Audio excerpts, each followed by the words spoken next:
Olá, o meu nome é Cláudia, este é o canal da Mulher que Ama Livros e estou aqui para falar então do maravilhoso, grandioso, clássico Moby Dick.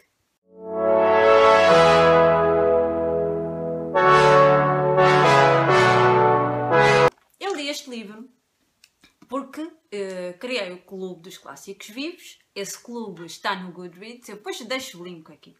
Então, depois de termos vários títulos para votarmos, o livro Moby Dick ganhou a votação e foi o nosso primeiro grande clássico a ser lido em conjunto. Eu li na primeira quinzena de agosto, não demorei muito, pensava que ia demorar muito mais tempo, então acabei por comprar este livro, nesta edição com capa dura, por 6,50€. Esta edição já é difícil de encontrar, só talvez em sítios que vendam livros usados. E eu lá consegui esta edição, que recomendo. É uma edição praticamente impecável, não tem grande coisa a falar mal, de dizer mal. Gostei de ter lido aqui. É um livro que tem 600 páginas, com capítulos curtos, e um livro que me surpreendeu muito, porque engana-se aquele que pensa que conhece a história de Moby Dick. Não conhece. Porque Moby Dick não é apenas a história da caça de uma baleia. É muito mais do que isso. E é isso que então venho falar neste vídeo. E o porquê de ter gostado tanto e ter dado 5 estrelas ao clássico maravilhoso Moby Dick. Moby Dick foi inspirado em 2 outras histórias, sobretudo sobre uma baleia que existiu realmente, chamada Mocha Dick. Essa baleia é muito semelhante à Moby Dick. Ela é branca, agressiva e também bastante famosa nos mares. E muita gente também a queria caçar, etc. Então Melville inspirou-se nessa história real.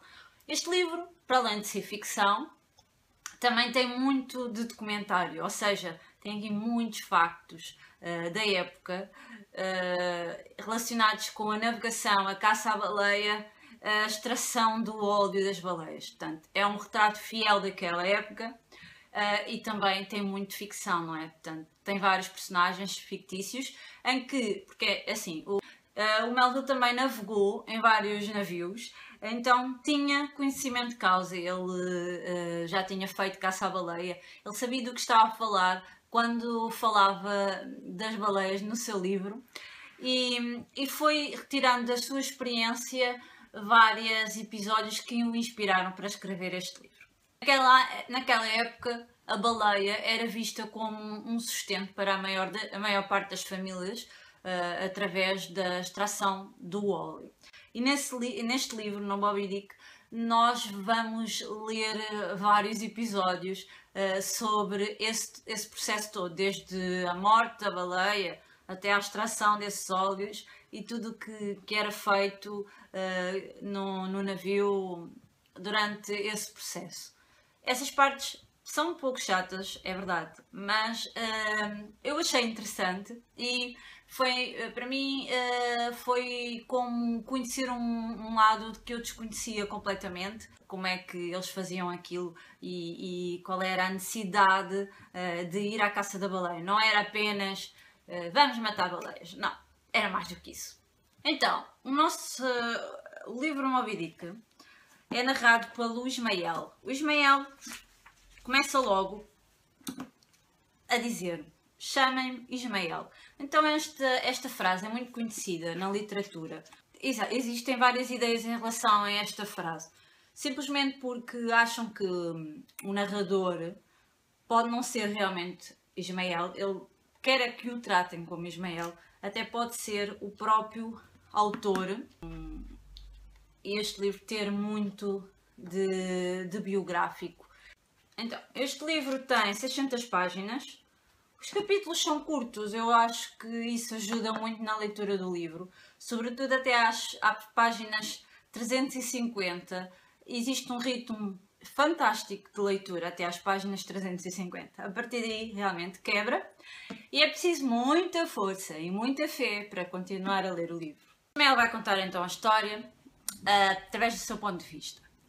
ele vai parar a uma estalagem onde tem vários marinheiros e vai ter que dividir o quarto com outro homem, então não sabe a partir de quem é, mas o dono da estalagem diz para ele não se preocupar porque é uma pessoa tranquila e tal, só foi ali vender umas cabeças na cidade, mas já volta, para ele não se preocupar, para ele ir dormir.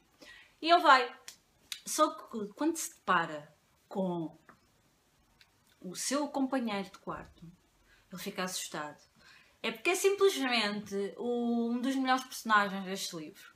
É um homem muito estranho, muito grande, com a cara toda tatuada, com o seu arpão e com várias cicatrizes e muito estranho realmente, completamente diferente daquilo que ele já tinha visto. Ele vai se deparar com o Queequeg, que ele vai chamá-lo de canibal. Eles lá se vão deitar, vai haver ali uns episódios muito engraçados.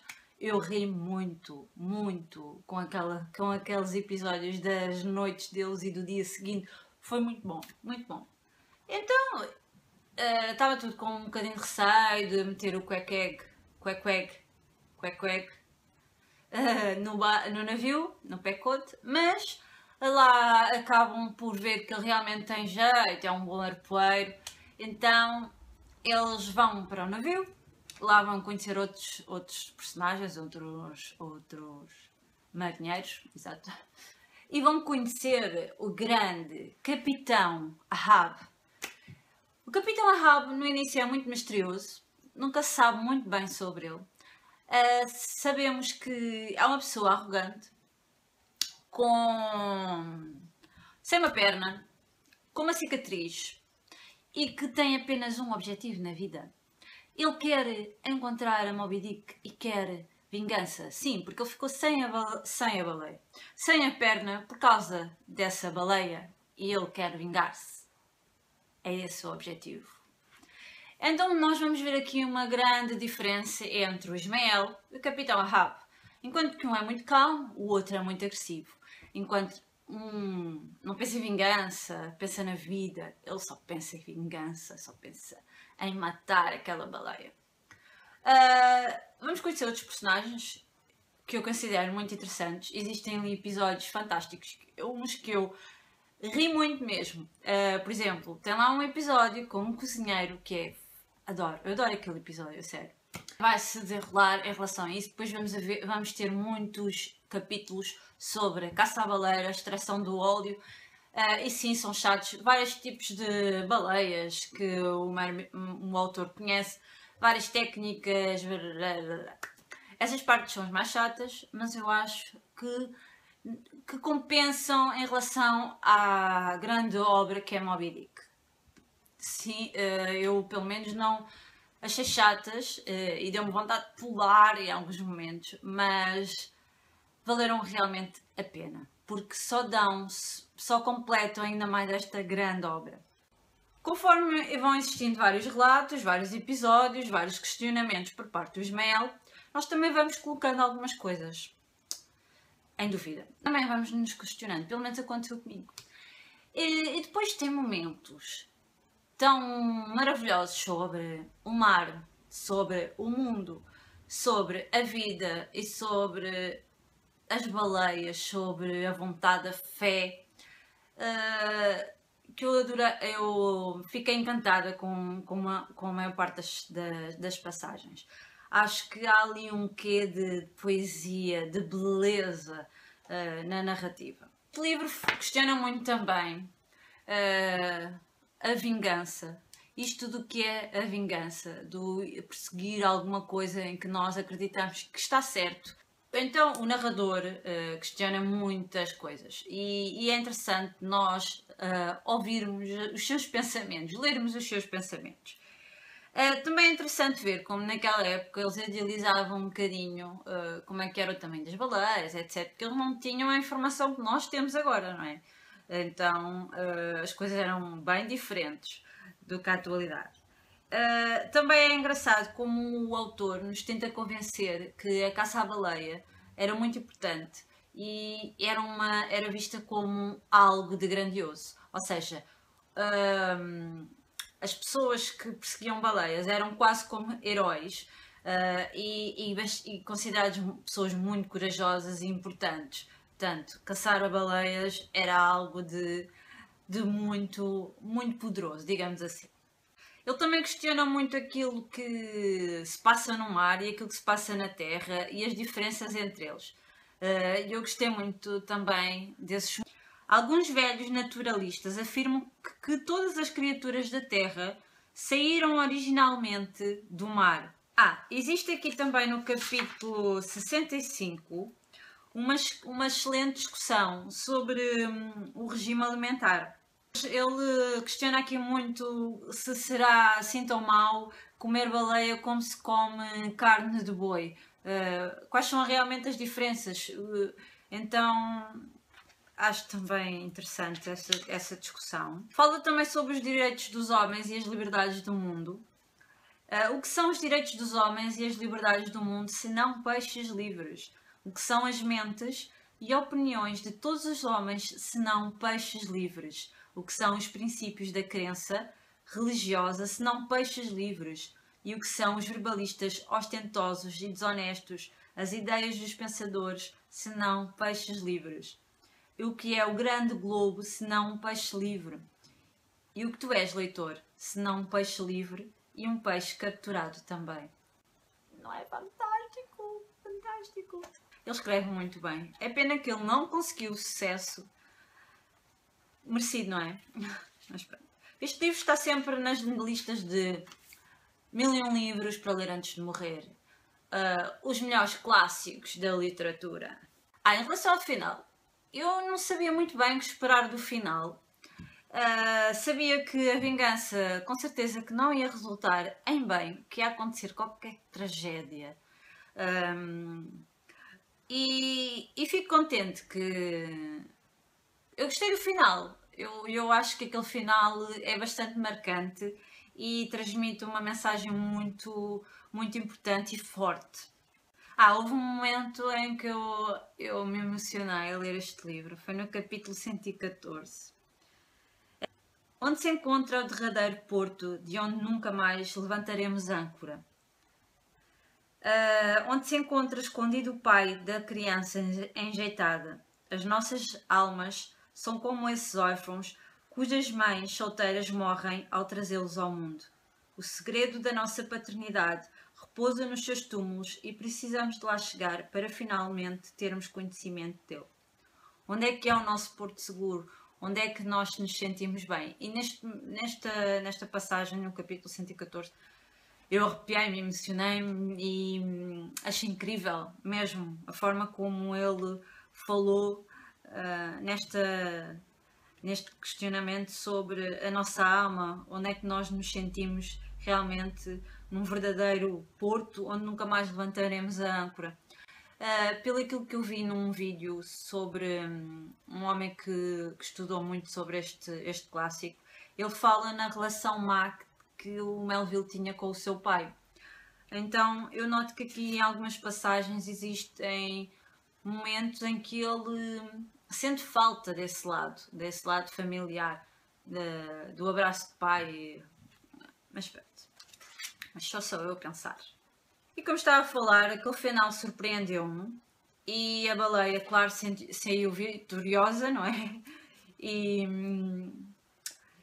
pronto, eles acabaram por... O navio acabou por ir ao fundo e a baleia matar o capitão e a vingança acabar por não ser concretizada.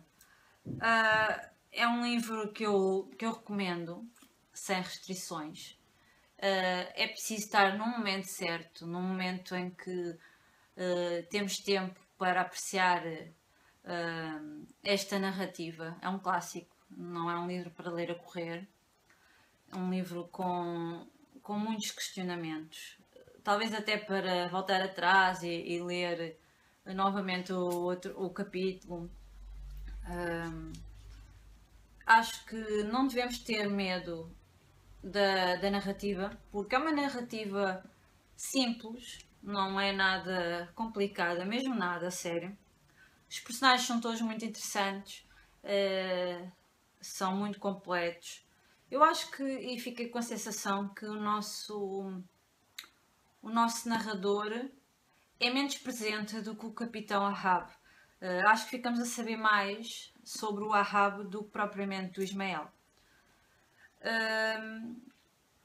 E não deve assustar, são 600 páginas, é verdade, mas olhem, logo as primeiras 350 vão se ler muito facilmente, a sério. Depois pode quebrar um bocadinho, mas depois no final volta outra vez o ritmo normal do início. Eu dei 5 estrelas, adorei, é um livro que me marcou porque me emocionou, me encheu as medidas. Eu normalmente só dou 5 estrelas a livros que mexem muito comigo, me marcam, e sei que daqui a 10 anos eu vou dizer: eu li Moby Dick e adorei. É um dos meus clássicos preferidos. E jamais me vou esquecer. Normalmente é esses os pontos que me fazem dar 5 estrelas a um livro. Espero então que tenham gostado deste vídeo, que vos tenha aguçado um bocadinho a curiosidade em relação a este clássico, e que tenham boas leituras. Beijinhos, até ao próximo vídeo.